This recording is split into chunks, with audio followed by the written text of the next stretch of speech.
Okay, so that's the big statement. Javed Rana, here a situation where an operation has been conducted by the Baloch Liberation Army.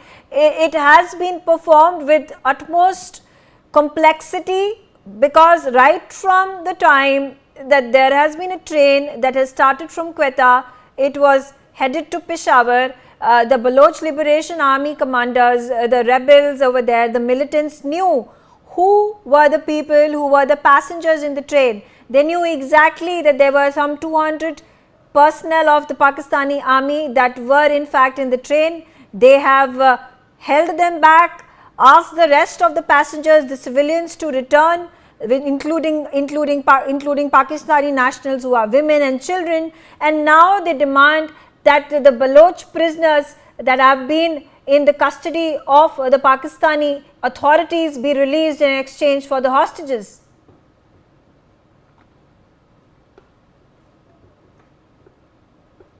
I would request you to unmute yourself.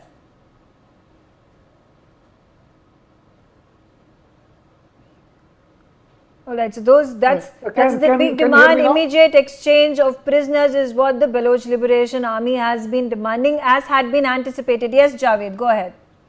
The point I was trying to make was the situation is very complex. We have a lot of claims from the BLA, which is a terrorist group, and they are saying that there are 200 Pakistani soldiers or the members of the intelligence agencies are there. I think it looks like a bit exaggerated. According to the different reports, from 430 to 500 passengers were there. Certainly there are members of the military, probably they run into dozens.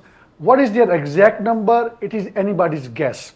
Now, what has been the standard But why should it be anybody's guess? Because, why cannot information be extracted from the Pakistani railway authorities? How many number of people were there in the train? What was their identity? Let me explain. Reason being is that most of the policemen or military men, soldiers who travel in the train, usually they don't take their cars along with them. I mean, that has been the standard practice, unwritten rules, by which it means that the very first thing that the Baloch rebels ask to the passengers, mostly because this is not the first time the similar incident has happened, they look for the identification. Who's the Baloch among them? They will spare them. Who's from the Punjab? They would kill them, or they will make them hostage.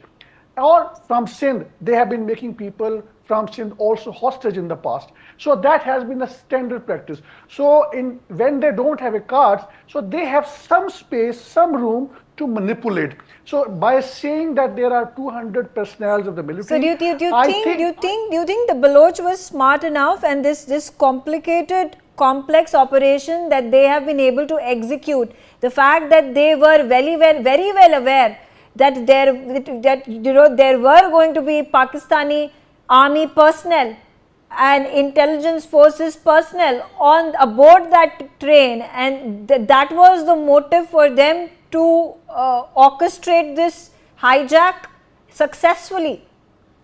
Look, the information that I have received, again, I can't confirm it 100%, that right now they are also holding some civilians, and there are two suicide bombers who are there, and they are trying to exploit the situation, saying that if their members from Pakistan's custody are not released, they are going to blow themselves up. Again, these are the information that is in tidbit. We don't know what exact situation is. What we certainly know that some members of the Pakistan military have been killed. These, and how many of them are whether they are 6 or they are more in number, we don't know. And then a large number of them have already been rescued. BLA is claiming that they have set them free, but going by their track record, they have been engaged in ethnic cleansing of people from Punjab. The reason being, isn't it ethnic cleansing from the Pakistani army that has meted out atrocities on the Balochis for decades together since 1947? That has reduced the population of the Balochi community in Balochistan to a meager single percentage points? Mega is not applicable on Pakistan military that it is engaged in ethnic cleansing in Balochistan. Reason being is that remember Baloch and Pashtun in Balochistan province, which is the biggest province in Pakistan in terms of territory. It is around 40 to 43% of Pakistan's entire territory. And then the population is bare minimum. It's just 15, around about 14 to 15 million people in biggest territorial province. So there can be irritants, and this is a bigger problem for Pakistan. This is a wake-up call for Pakistan. Yes, there is no doubt that the Baloch population has been discriminated in terms of development. Much of the development has taken place in rest of the three provinces in Khyber Pakhtunkhwa, in Punjab and Sindh. But again, the benefits of the developments have not trickled down in Balochistan province. Yes, there are genuine complaints that the significant numbers of the people, which run into hundreds, they have gone missing, and there are genuine suspicions that they are under the custody of country's intelligence agencies, and then there are also genuine resentment amongst some segments of the Baloch population that they have been held in illegal custody without any court trial.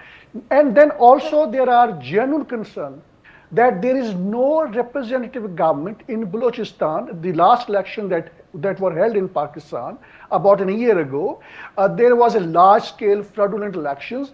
There is an unrepresentative government in Balochistan. How do you justify, 5 civil wars that have been initiated, that have been started and have carried out for years together by the Balochi people? It's not just Balochistan. There have been rebels from Pakistan occupied Kashmir. The Tehreek-e-Taliban have also started initiating attacks on the military establishment in Pakistan, rebelling, wanting their own land, wanting freedom and independence from Pakistan. In wake of the atrocities that have been meted out, systematic cleansing of these communities, so that the dominant Punjabi community continues to be the strong establishment, which is what the Pakistani army is made out of. And do you think this is come to backfire Pakistan in a really bad way? I think there is an element of blowing the situation out of proportion. There are problems in Balochistan province, and there is a genuine resentment within some segments of the Baloch population. But if somebody thinks that this can lead to a separation of a Balochistan as a separate country, I think they are living in fool's paradise. This is certainly not possible. These irritants would continue, and I think bigger part of the problem is not India, but India has a contributing role in terms of providing them funding.